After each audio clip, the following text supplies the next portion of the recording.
آپ نے قائم کر رکھا ہے. ہماری یہ دعا ہے کہ اللہ ملک کو ترقی دے اور جس سیاسی جذبے کو آپ نے زندہ کیا ہے آپ کو اللہ تعالیٰ اس جذبے کے اندر قوت عطا فرمائے ہے اور اسی طرح ایک اسلامی ریاست سارے ملک کے اندر دوسرے مسلمانوں کی ریاستوں کے لیے ایک طریقہ کار ثابت ہو سکے. اور جو آپ کے ارد گرد کی ریاستیں ہیں تاجکستان ہے, ازبکستان ہے, پاکستان ہے اور روس کی چھوٹی چھوٹی ریاستیں وہ بھی اسلامی نظام کے اسی طریقہ کار کو خدا کرے قائم و دائم کر سکیں. اس طرح اسلام زندہ و جاوید رہے, بول بالا ہو. میں انہی کلمات کے ساتھ آپ کی تشریف آوری کا شکریہ ادا کرتا ہوں. میں یہ سمجھتا ہوں کہ وہ تحریک جو آزادی وطن کی چلی تھی وہ دارالعلوم کی اسی سرزمین سے چلی تھی, افغانستان تک پہنچی, آپ نے اسے اختیار کیا. آج اپنی مادر علمی کے اندر گویا کہ آپ مادر وطن کے اندر بیٹھے ہیں. ہمارے دل اس سے خوش ہیں. آپ جس جذبے کو دیکھ رہے ہیں یہ اسی خوشی کا جذبہ ہے. اللہ آپ کو خیر و عافیت کے ساتھ لے جائیں. دارالعلوم کی طرف سے آپ بھی سلام قبول کریں اور میں کہتا ہوں کہ آپ امیر المومنین کو بھی ہمارے اس جذبے کو پیش کریں اور ہمارا سلام پیش کریں. وآخر دعوانا ان الحمدللہ رب العالمین.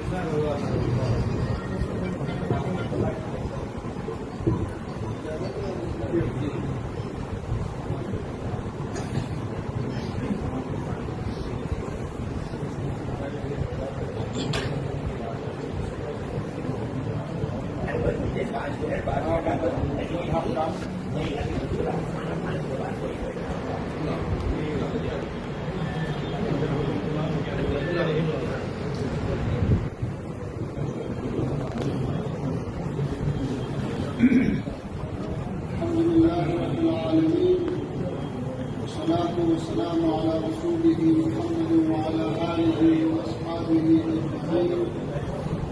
أما بعد فأعوذ بالله من الشيطان الرجيم. بسم الله الرحمن الرحيم. وتلك الأيام نداولها بين الناس. وقال الله تعالى إنما يخشى الله من عباده العلماء. صدق الله العلي العظيم. سبت علي مصائب لو أنها سبت على الأيام سن لياليا. دارالعلوم دیوبند کے قابل قدر اساتذہ, مشائخ عظام, طلباء کرام اور محترم حاضرین, سب سے پہلے آپ کو اور ہندوستان کے تمام مسلمانوں کو افغانستان کے اکابرین, علماء کرام اور عوام کی جانب سے سلام اور نیک تمنائیں پیش کرتا ہوں. آپ کے باسعادت اور خوشحال زندگی کا طلبگار ہوں. دارالعلوم دیوبند کے مؤسس مولانا محمد قاسم نانوتوی رحمۃ اللہ تعالی علیہ اور دیگر اکابرین رحمہ اللہ تعالی کی خدمت میں سعدی شیرازی صاحب کا 2 شعروں کا نذرانہ پیش کرتا ہوں. کشت جتائی فلک راست شدہ خرمی تاکہ تو فرزند ذات مادر ایام را. وصف ترا در کند و مکند اهلی فضل حاجتی مشاط نیز روی دلارام را. محترم حاضرین, برصغیر ہند کے مسلمانوں اور افغان عوام کے درمیان تعلقات کی تاریخ بہت پرانے ہیں جو 10 صدیوں سے کہیں زیادہ عرصہ پر محیط ہے. یہ صرف افغان سلاطین نہیں تھے جنہوں نے اسلام پہنچانے میں اہم کردار ادا کیا, جن کے ناموں سے ہندوستان کے مسلمان واقف ہے, بلکہ علمی لحاظ سے کہیں یہ تعلقات اتنے مضبوط ہیں کہ ایک دوسرے سے ناقابل شکست ربط اور اتصال رکھتے ہیں. اگر افغانستان کے علماء کرام مولانا عبدالحق محدث دہلوی, امام ربانی شیخ احمد سرہندی, حضرت شاہ ولی اللہ صاحب, مولانا مرزاہد ہیروی صاحب, حاجی محب اللہ بہاری صاحب, مولانا خلیل احمد سہارنپوری صاحب, شیخ الہند مولانا محمود الحسن صاحب, علامہ احمد شاہ کشمیری صاحب, مولانا اشرف علی تھانوی صاحب رحمہ اللہ تعالی اور دیگر علماء کرام کے کتب اور علمی فیض سے اساتذہ استفادہ کرتے ہیں، اور ان حدیث کی روایت کے سند مولانا حسین احمد مدنی صاحب، حضرت شیخ الہند صاحب، مولانا رشید احمد گنگوہی صاحب، مولانا قاسم نانوی صاحب، شاہ محمد اسحاق صاحب اور شاہ عبدالعزیز صاحب رحمہ اللہ تعالیٰ کے ناموں سے وابستہ ہے، تو دوسری جانب ہندوستان کے اکثر علمی خانہ والوں کے جڑے افغانستان تک پہنچتے ہیں، جس طرح کے خواجہ معین الدین چشتی رحمہ اللہ جو ہرات کے چشت شریف سے تعلق رکھتے ہیں، نقشبند سلسلے کے مشیر اعلیٰ امام ربانی شیخ احمد حسن ہندی جو مولانا فرخشاہ کابلی کی اولاد سے ہے، اسی طرح ظاہر ہریوی ہے جن کا اصل تعلق افغانستان کے علاقے ہرات سے ہے۔ یہ حقیقت ہمیں اس بات کی جانب متوجہ کرتے ہیں کہ افغانستان اور ہندوستان کے اسلامی سماج کے درمیان روابط صرف عقیدے، فکر اور منہج کے اعتبار سے نہیں بلکہ سیاسی، علمی اور تاریخی قابل فخر مشترکات کے اعتبار سے کہیں بہت مضبوط ہے۔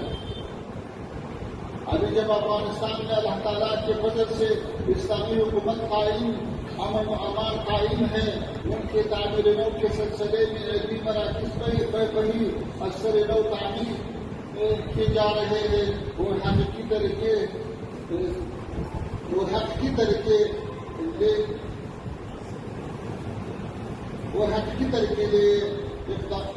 طریقے سے اقدامات کا آغاز کیا جا رہا ہے۔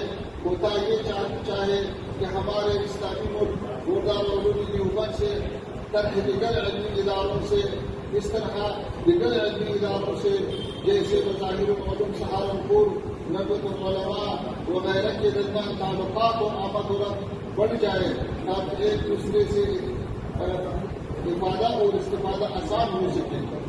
دارالعلوم دیوبند کے کارنامے بیان کرنے تک جائے تو شاید دارالعلوم دیوبند کے کارنامے بیان کرنے لگ جائے تو شاید اس کے لیے یہ محمل کافی نہ ہو۔ مختصر اتنا کہوں گا کہ یہ دارالعلوم پوری امت مسلمہ خصوصاً جنوبی ایشیا کے مسلمانوں پر اللہ تعالیٰ کا بڑا احسان ہے۔ آپ جانتے ہیں کہ گزشتہ 2 صدیوں میں ہندوستان سمیت اسلامی دنیا کے اکثر ممالک مغربی استعمار کے زیر تسلط رہے۔ اس آزمائشی مرحلے پر مختلف قسم کے فتنے اٹھے، مگر سب سے خطرناک فتنہ مسلمانوں کے عقیدے،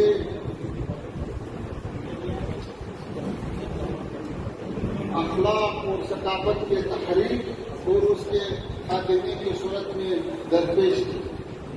اس تاریخی میں دارالعلوم دیوبند نور اور ہدایت کا اونچ سا چشمہ تھا، جس نے مسلمانوں کے عقیدے، فتوا، فکر و ادب، دینی علوم، تصوف و عرفان، اخلاقی تربیت اور زندگی کے تمام شعبوں میں صحیح منہج متعین کر کے دیا اور اقوام کو گمراہی سے بچایا۔